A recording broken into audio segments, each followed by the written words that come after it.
चला तर मुलांनो, आज आपण वाणिज्य संघटन आणि व्यवस्थापन या विषयातील प्रकरण 4 व्यवसाय सेवा याचा अभ्यास करू. तर मुलांनो, आपण सेवा म्हणजे काय हे थोडक्यात बघू. सेवा या अदृश्य असतात आणि ग्राहकांशी सह उत्पादित आहेत. सेवा निसर्गतः अदृश्य असतात, त्या उत्पादित, वाहतूक किंवा साठवल्या जात नाही. सेवा या भविष्यातील वापरासाठी संग्रहित देखील केल्या जाऊ शकत नाही, म्हणून त्या एकाच वेळी उत्पादित होतात आणि उपभोगल्या जातात. व्यवसाय सेवा ही अशी सेवा आहे जी यशस्वीपणे व्यवसाय चालवण्यास मदत करते. ती निसर्गतः अदृश्य, भिन्न, अविभाज्य, विसंगत, नाशवंत आहे आणि त्यांना ग्राहकांच्या सहभागाची आवश्यकता आहे. तर मुलांनो, सेवा म्हणजेच ज्या काही गोष्टी आपल्याला दिसत नाही परंतु त्या आपल्याला उपयोगी पडतात त्यांनाच सेवा असे म्हणतात. उदाहरणार्थ, वकिली पेशा, डॉक्टर या देखील काही सेवाच आहे. त्याचप्रमाणे व्यवसाय सेवा ही देखील एक सेवेचाच प्रकार आहे. तर आता आपण आज व्यवसाय सेवा याविषयी थोडक्यात माहिती घेणार आहोत. तर मुलांनो, कधी कधी सेवा ओळखणे अवघड असते, कारण एखाद्या वस्तूशी संबंधित असतात. सेवा विकल्या जातात तेव्हा ताबा किंवा मालकी हक्कांचे कोणतेही हस्तांतरण होत नाही आणि त्या संग्रहित किंवा वाहतूक केल्या जाऊ शकत नाही. सेवा त्वरित नाशवंत असतात आणि म्हणूनच त्या एकाच वेळी उत्पादन आणि उपभोगल्या जातात. तर मुलांनो, सेवा म्हणजेच बँकिंग सेवा, LIC, इन्शुरन्स, टेलिकॉम इत्यादी विविध सेवांचे प्रकार आहेत. मुलांनो, आता आपण सेवा याची व्याख्या बघू.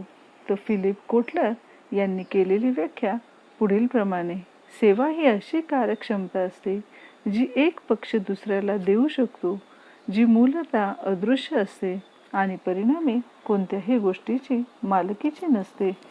त्याचे उत्पादन एखाद्या भौतिक उत्पादनाशी जोडले जाऊ शकते किंवा नाही. तर अमेरिकन मार्केटिंग असोसिएशनने केलेली व्याख्या: विक्री किंवा वस्तूंच्या विक्री संदर्भात देण्यात येणाऱ्या कृती, फायदे किंवा समाधान म्हणजे सेवा होय.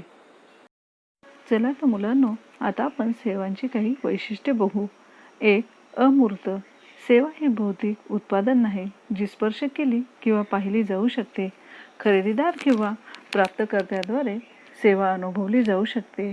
सेवांमध्ये भौतिक स्वरूपाचा अभाव असतो, म्हणून त्या अमूर्त असतात. अमूर्ततेमुळे सेवा वस्तूंसारख्या दाखविल्या जाऊ शकत नाही, म्हणून सेवा प्रदात्यांनी वेळेवर दर्जेदार सेवा देऊन ग्राहकांवर चांगला प्रभाव निर्माण केला पाहिजे.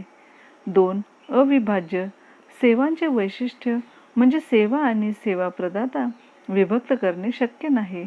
ग्राहकांना सेवा देण्याच्या वेळी सेवा प्रदात्याची उपस्थिती असते. सेवांच्या बाबतीत उत्पादन आणि वापर एकाच वेळी होतो. तो म्हणजेच काय मुलांनो, सेवा आणि सेवा प्रदाता हे वेगवेगळे करता येत नाही. जी व्यक्ती सेवा देणार आहे ती सेवा देतेवेळी हजर असणे आवश्यक असते. कोणामार्फत एखाद्याची सेवा देता येते असे होत नाही. 3. विसंगती सेवा या वैविध्यपूर्ण आहेत. सेवांचे परिपूर्ण मानकीकरण होऊ शकत नाही. जरी सेवा प्रदाता सारखाच राहिला तरी सेवेची गुणवत्ता वेळोवेळी भिन्न असू शकते. उदाहरणार्थ, समान उपहारगृह 2 व्यक्तींना भिन्न अनुभव देऊ शकतात. म्हणजेच काय मुलांनो, सेवा या प्रत्येकाला वेगवेगळे अनुभव देत असते. सेवा उपभोगणाऱ्या व्यक्तीवर सेवेचा अनुभव अवलंबून असतो. 4. नाशवंतपणा सेवांचे उत्पादन आणि वापर अविभाज्य आहेत, कारण सेवांचे संग्रहण शक्य नाही. सेवा एक अमूर्त व्यवहार असल्याने त्याची यादी होऊ शकत नाही. वस्तूंप्रमाणेच ते भविष्यातील विक्रीसाठी संग्रहित केले जाऊ शकत नाही.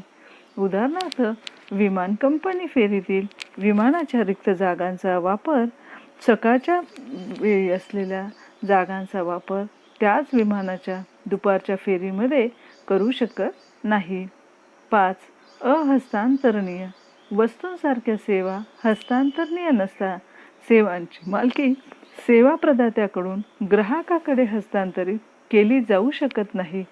उदाहरणार्थ, ग्राहक हॉटेलमधील खोली आरक्षित करू शकतो, परंतु त्या खोलीची मालकी हॉटेल मालकाचीच असते.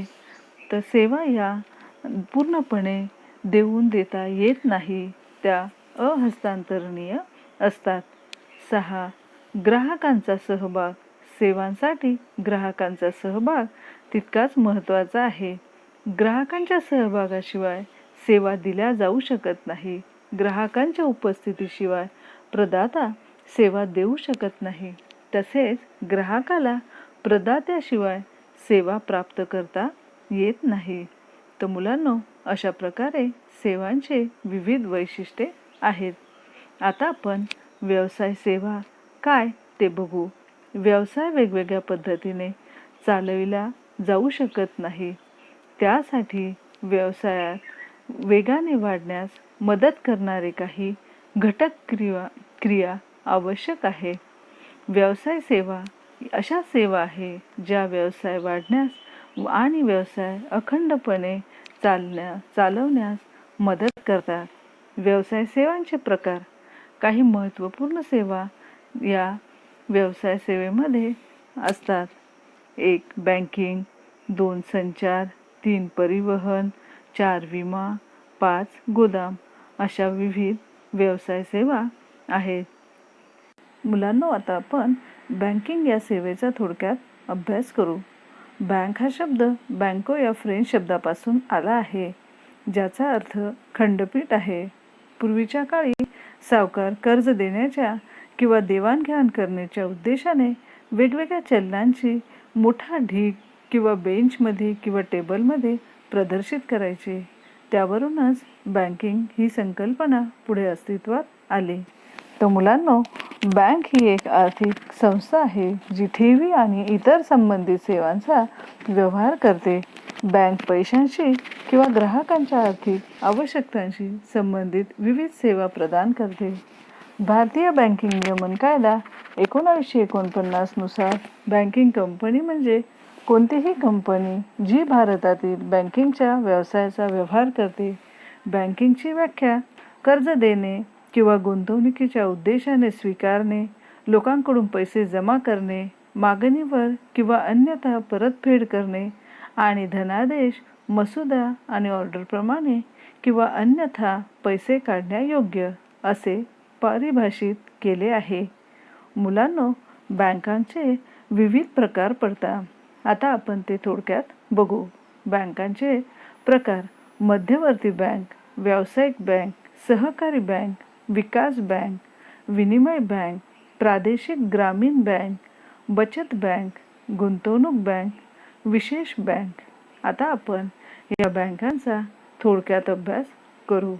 मुलांनो, आता आपण मध्यवर्ती बँकेची माहिती घेऊ. केंद्रीय बँक ही देशातील बँकिंग क्षेत्रातील सर्वोच्च वित्तीय संस्था आहे. प्रत्येक देशाची स्वतःची मध्यवर्ती बँक आहे. भारतात देखील रिझर्व्ह बँक ऑफ इंडिया म्हणजेच RBI ही मध्यवर्ती बँक आहे. भारतीय रिझर्व्ह बँक अधिनियम 1944 अंतर्गत रिझर्व्ह बँकेची स्थापना 1945 मध्ये झाली. RBIची काही कामे खालीलप्रमाणे आहे. 1. देशासाठी आर्थिक धोरण ठरविणे. 2. चलनी नोटा जारी करणे म्हणजेच छापणे. 3. सरकारची बँकर म्हणून काम करणे. 4. भारतातील व्यावसायिक व इतर बँकांची शिखर बँक म्हणून काम करते, म्हणजेच ती इतर व्यावसायिक बँकांना कर्ज पुरवठा करण्याचे काम करते, म्हणून तिला शिखर बँक असे म्हटले जाते. तशा प्रकारे मध्यवर्ती बँक विविध कामे केली जातात. आता आपण पुढील व्यावसायिक बँक बघू. व्यावसायिक बँका एखाद्या देशाच्या आर्थिक आणि सामाजिक विकासात महत्त्वपूर्ण भूमिका बजावतात. व्यावसायिक बँका महत्त्वाची कामे करतात, जसे ठेवी स्वीकारणे, कर्ज देणे. दुय्यम कार्य म्हणजे प्रतिनिधी कार्ये आणि उपयोगिता कार्ये. भारतात वाणिज्य बँका 3 गटांमध्ये विभागल्या आहेत. सार्वजनिक क्षेत्रातील बँका, जिथे जास्तीत जास्त भांडवल सरकारच्या ताब्यात असते, उदाहरणार्थ bank of India, state bank इत्यादी. खाजगी क्षेत्रातील बँका, ॲक्सिस बँक, HDFC बँक इत्यादी व्यक्तींच्या गटाच्या मालकीच्या आहेत. परदेशी बँका अशा बँका ज्या भारताबाहेर स्थापन झालेल्या आहेत, परंतु त्या बँकांच्या शाखा भारतात आहे, जसे city bank, HSBC bank, standard chartered bank इत्यादी. अशा प्रकारे विविध व्यावसायिक बँका असतात. आता आपण सहकारी बँक म्हणजे काय हे थोडक्यात बघू. मुलांनो, भारतात सहकारी बँका भारतीय सहकारी संस्था अधिनियमांद्वारे नोंदणीकृत आहेत आणि बँकिंग नियमन कायद्याअंतर्गत नियमित आहेत. सहकारी बँका निमशहरी आणि ग्रामीण भागात लोकप्रिय आहे. सहकारी बँकांचे मुख्य उद्दिष्ट आर्थिकदृष्ट्या मागासलेले लोक, शेतकरी आणि लघु उद्योगांना पतपुरवठा करणे हे आहे. सामान्यतः सहकारी बँक 3 वेगवेगळ्या स्तरावर कार्य करते. 1. प्राथमिक पतसंस्था. प्राथमिक पतसंस्था ग्रामीण स्तरावर काम करतात.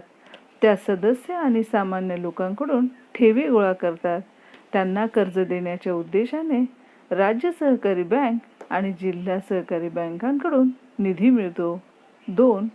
जिल्हा मध्यवर्ती सहकारी बँक. या बँका जिल्हा स्तरावर कार्यरत आहेत. या बँका जिल्हा पातळीवर लोकांकडून ठेवी घेतात आणि कर्ज देण्याच्या उद्देशाने राज्य सरकारी बँकेकडून निधी देखील मिळवतात. 3. राज्य सहकारी बँक. ही बँक राज्य स्तरावर कार्यरत आहे. आवश्यकतेनुसार ती जिल्हा सहकारी बँक आणि प्राथमिक पतपुरवठा संस्था यांना निधी प्रदान करतात. राज्य सहकारी बँक ही जिल्हा बँक व पतसहकारी संस्था यांच्यावर देखरेखीचे देखील काम करते. अशा प्रकारे सहकारी बँका या मागासवर्गीयांना, लघु उद्योगांना व शेतकऱ्यांना पतपुरवठा करण्याचे कार्य करतात. 4. औद्योगिक विकास बँक. मुलांनो, औद्योगिक विकास बँका या व्यावसायिक संस्थांना मध्यम दीर्घ मुदतीचे निधी प्रदान करतात. त्या औद्योगिक क्षेत्रातील काम करणाऱ्यांना कर्ज पुरवठा करण्याचे काम करतात. IFCI, महाराष्ट्र राज्य वित्तीय महामंडळ इत्यादी विकास बँकेची उदाहरणे आहेत. विकास बँकांची काही कामे आपण बघू. 1. विस्तार आणि आधुनिकीकरणाच्या उद्देशाने व्यवसाय संस्थांना मध्यम व दीर्घकालीन निधींची तरतूद करणे. 2. सार्वजनिक मर्यादित कंपन्यांना जारी केलेल्या समभागांची खरेदी करणे. 3. कर्ज रोखे आणि बंधपत्रे यांची खरेदी करणे. आता आपण